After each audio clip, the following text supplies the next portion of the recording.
Что известно об индийском штамме коронавируса?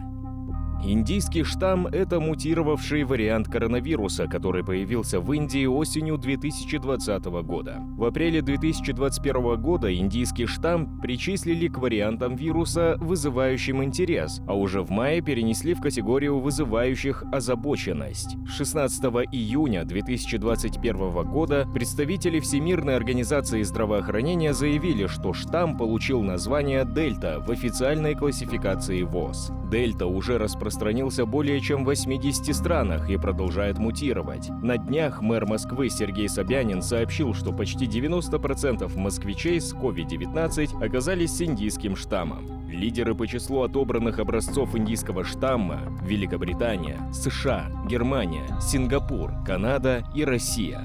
В Алматы 28 июня был обнаружен индийский штамм коронавируса. Об этом сообщил главный санитарный врач Алматы Жандарбек Бекшин в ходе брифинга. Чем опасен этот вариант и как его отличить по симптомам от других? Индийский штамм имеет множество мутаций. Дельта быстрее заражает клетки и легче обходит иммунную защиту, вызывает более серьезные осложнения, повышает риск госпитализации, хуже поддается воздействию лекарств. На сегодняшний день известно, что вариант Дельта в 6 раз заразнее уханьского, британского, южноафриканского и бразильского штаммов. Пока нет четких рекомендаций, позволяющих отличить по симптомам дельту, но некоторые особенности известны. Дельта больше похожа на простуду, а заражаются этим штаммом в основном молодые. Они же и распространяют, так как продолжают вести активную жизнь. Распространенные симптомы: головная боль, насморк, боль в горле, высокая температура, диарея, боли в животе и суставах,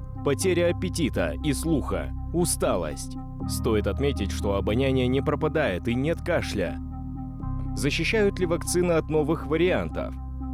Индийский штамм более устойчив к антителам у переболевших другими штаммами, поэтому ему сложнее противостоять. В апреле глава центра имени Гамалеи сообщил, что российская вакцина справится с индийским штаммом. По словам Александра Гинзбурга, темпы вакцинации необходимо ускорять, иначе это приведет к формированию измененных штаммов коронавируса. Кроме того, на днях factcheck.kz опубликовал интересную таблицу, где показана эффективность вакцин против индийского штамма. По таблице можно сделать вывод, что 2 дозы МРНК или векторной вакцины по-прежнему неплохо защищают от заражения и очень хорошо защищают от тяжелых последствий коронавируса. Также авторы данного поста призывают жителей привиться любой доступной вакциной. Напоминаем, для профилактики по противодействию коронавируса нужно соблюдать стандартные меры предосторожности, носить маски, соблюдать социальную дистанцию, не посещать места массового скопления. Единственный эффективный метод защиты – это вакцинация. В Алматы сейчас доступны 4 вакцины – Казвак, Спутник Ви, Хаятвакс, Коронавак на выбор. Адреса прививочных пунктов вы можете узнать на официальной странице Акимата и на странице Stopkov Алматы. Берегите себя и своих близких. Вакцинируйтесь.